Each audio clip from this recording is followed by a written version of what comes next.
Welcome back to the deep dive. Today we are opening a file that, and I really don't say this lightly, might fundamentally restructure how you view your career path over the next decade. Yeah, it's a big one. It's really where the rubber meets the road. Definitely. Yeah. We are continuing our walk through the AI Future series authored by Jaffar Humayoon. And, if our last deep dive was about the who, The demographic? right, the who, then this one is very much about the what. Exactly. We're looking at installment 6 of his series, which is titled The Vanishing Bridge. And for anyone just joining us, or, if you skipped the last deep dive, we previously covered the demographic misalignment. Right. And the short version of that analysis was essentially simple supply and demand.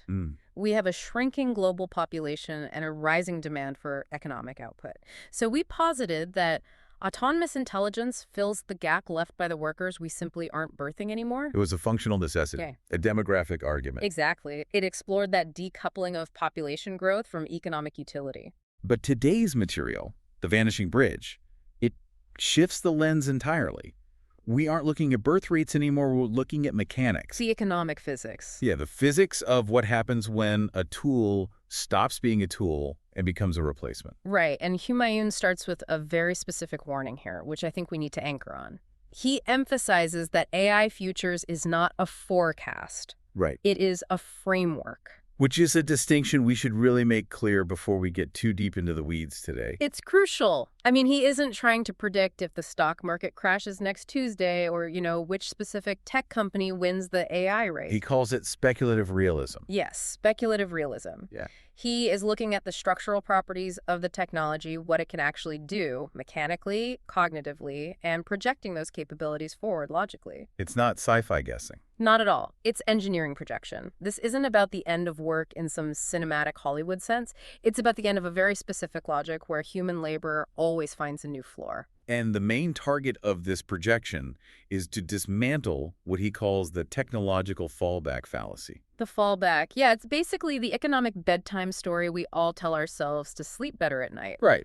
It goes like this. The Industrial Revolution didn't kill jobs, it just changed them. The internet didn't kill jobs, it created new ones. So the assumption is that history is a circle. Or maybe a spiral. But the idea is we always land on our feet. It's the comforting idea that technology always pushes humans up the value chain. Like, we stop digging ditches and we start designing excavators, we stop hand-washing clothes and start repairing washing machines. Precisely. That is our comfort zone. But the central thesis here is that the fallback relies on a specific set of conditions, specifically regarding human cognition, that AI fundamentally breaks. Because we aren't dealing with a faster engine this time. No, we are dealing with a rewriting of the economic plotline entirely. So to understand that break, we have to look at the old deal. The source material opens with this section, Scene 1. The horse who lost to nothing. It's a bit of a grim image. It is grim, yeah, but historically vital to establish a baseline. If you go back to the late 19th century, the global economy ran on muscle. Biological horsepower. Exactly. Horses were the logistics network. Agriculture, transit, commerce. Millions of livelihoods, entire industries were tethered to the capabilities of that animal. And then the internal combustion engine arrives. Yeah. Now, looking back, we tend to see it as an instant revolution, but it wasn't. The engine was patient. It introduced a totally new logic. It was mechanical. It didn't get tired. It didn't need sleep. And crucially, it was exponentially scalable. You can build a bigger engine. You can't really build a bigger horse. No. And the result for the horse was absolute. Total obsolescence. There was no reskilling program for the horses. Right. They didn't move up the value chain to become managers of the cars. They were simply moved aside by time and efficiency. Okay, but here is the counter-argument that basically every economist throws at this analogy. Humans aren't horses. Exactly. We have agency. We have adaptability. During that same transition, humans did move up. We left the fields and went into the factories, the offices, the design studios. So why does the horse analogy apply to us now? Well, that is the million-dollar question. The source material calls this the human exception. Why did we survive the combustion engine? Because we were the drivers. Because we were the drivers. Right. We provided the cognitive layer. The engine provided the force. But the human provided the intent. Correct. The system, the car, the factory, the tractor was completely useless without a human decision maker closing the loop. We were the necessary complement. The machine extended the human's ability to move, but it didn't replace the human's role in directing that movement. So the argument is that previous technological revolutions replaced muscle, but they always required mind to steer it. Exactly. The tool extended the human arm or leg. But AI is different because it targets the driver. it's targeting the mind part of the equation. It integrates the engine, the mechanic, the map maker, and the driver into a single inference layer. A single inference layer. That's a great way to put it. Right, because if the software can decide where to go, optimize the route, navigate the obstacles, and execute the movement, the human isn't being extended. The human is being bypassed. And that's the core distinction for the listener to grasp. Yeah. AI doesn't extend the human. It reconstructs the system that once needed the human entirely. Exactly. And that brings us to the second scene in the material, which I think is even more relatable for modern professionals. The ones who think they're safe because they do intellectual work. Right. Scene 2, the CAD fallacy. Enhancement versus bypass. This takes us to the 1970s or 80s, the era of the manual drafting board. Picture an architect or an engineer, rolled up sleeves, a compass, an eraser, physically drawing blue lines on paper. High friction work. Very high friction. If they make a mistake, they have to physically scrape the ink off or start over completely. And then comes CAD, computer-aided design. A massive leap. Suddenly you can delete a mistake with a keystroke. You can copy-paste a complex bolt pattern. The friction of manual labor just disappears. But, and here's the key distinction, and the source CAD didn't design the building. No. And that is the definition of tool enhancement. CAD removed the drudgery, but it heavily rewarded the human's intuition and expertise. You still needed to know the physics? You still needed the engineering intuition. CAD just let you get the vision out of your head faster. It elevated the professional's experience. It made the human more valuable because it amplified their specific knowledge. It scaled the professional. Exactly. Now compare that to modern AI models. This is what Humayoon calls the bypass effect. Yes, a modern AI model doesn't just wait for you to draw the line faster. It doesn't just enhance the drawing process. Right. You give it a constraint. You say, design a bracket that holds 500 pounds, weighs less than 10 ounces, and costs less than $2 to manufacture. And the AI generates the geometry. It generates it, runs the stress simulation, versions it, and iterates the design 1,000 times in a minute to find the optimal structure. So it operates not in service of a human vision, but often in place of it. Wow. So the iterative loop, that process of drawing, testing, refining, that used to be the human engineer's job. The AI absorbs the loop. The human moves from being the creator to just being the requester. That feels like a subtle shift at first glance, but it's actually a cliff. In the CAD era, if I used the tool, I became a better, faster designer. In the AI era, if I used the tool, I might stop needing to be a designer at all. That's the bypass. The professional isn't getting faster. Their specific loop is being bypassed. The door that CAD opened is being firmly closed by AI. Which leads us directly into the broader economic impact. Because historically, if one job gets bypassed, like the manual draftsman, those people go somewhere else. Society absorbs the shock. Right. The economy has what we call safety valves, which brings us to scene 3, the earth mover. The classic displacement example. One earth mover replaces 50 men with shovels. 50 jobs gone in an instant, but society didn't collapse. No, because of virgin territory. Right. The economy wasn't fully developed. Those 50 men could move to a factory, they could move to the service sector, they could operate the new machines. The economy still needed labor somewhere. Because machines were physical. An earth mover is stuck in the dirt. Exactly. Physical automation is domain-bound. It is heavy, expensive, specific. A loom cannot plow a field. An earth mover cannot go into a courtroom and argue a case. But now look at the ubiquity of AI. It's fluid. It has no chassis. It has no physical body. It's pure information processing. Right. That means a single AI model, the same core underlying logic, can simultaneously operate in law, code, music, logistics, and medicine. It doesn't specialize. It scales across domains. Horizontal scaling. This is the frightening realization for the fallback argument. If every sector automates simultaneously... Because they're all powered by the same underlying advancement. Exactly. Then where is the virgin territory? You can't tell the displaced logistics coordinator to go learn to code if the entry-level coding jobs are being automated at the exact same speed. The industrial safety valves are gone. There is no virgin territory left for displaced labor to occupy because the intelligence engine applies to all of it at once. Which brings us to what I found to be the most personal and honestly the most stinging part of the deep dive. Scene 5. Yeah, the advice we've all been giving our kids. The end of cognitive rescaling. Learn to code. Be creative. Teach others. Robots can't do art. We've hung our hats on that one for a long time. We spent 20 years convincing ourselves that the human citadel was creativity and complex logic.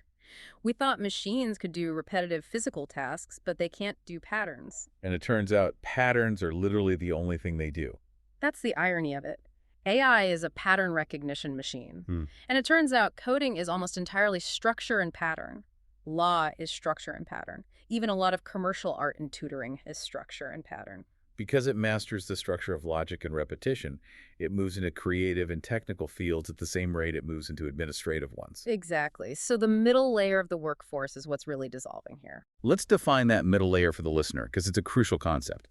We aren't talking about the top 1% of genius inventors creating entirely new branches of physics. Right. And we aren't talking about the physical trades either. Plumbers and electricians are actually quite safe for now because robotics in the unpredictable physical world is very hard. It's the people in between. Yeah. The white-collar, massive middle. The processors, the mid-level lawyer reviewing standard contracts, the junior developer debugging code, the marketing manager analyzing spreadsheet data. Their value comes from taking information from point A, structuring it, and moving it to point B. A workflow value. Yeah. Forms, workflows, checklists. And AI loves a checklist. It never gets tired, it never gets bored, and it reads infinitely faster than you.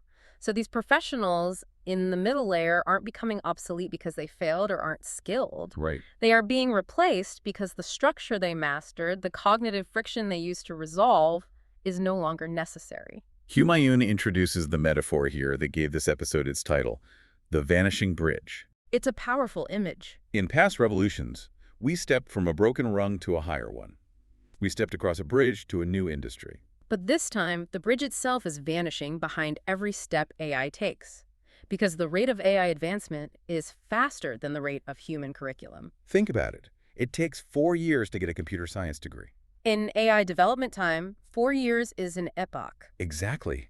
By the time a student graduates, the entry-level coding jobs they train for might be fully automated. The bridge they were trying to walk across dissolved before they reached the other side. You cannot upskill faster than a system that learns instantly and updates globally. That is heavy, and I can feel the listener right now mulling this over. It's very easy to hear this and feel angry or betrayed. We did what we were told. We got the degrees. Which is exactly why Humayoon includes Scene 6.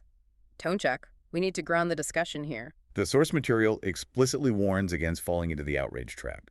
Words like betrayal, lying, chaos, disaster. Right. It is very easy to look at corporations deploying this technology and think, this is malice. They are trying to hurt us. But Humayoon suggests a different framing. Structural divergence. Structural divergence. It means the systems are drifting apart based on mechanics, not feelings.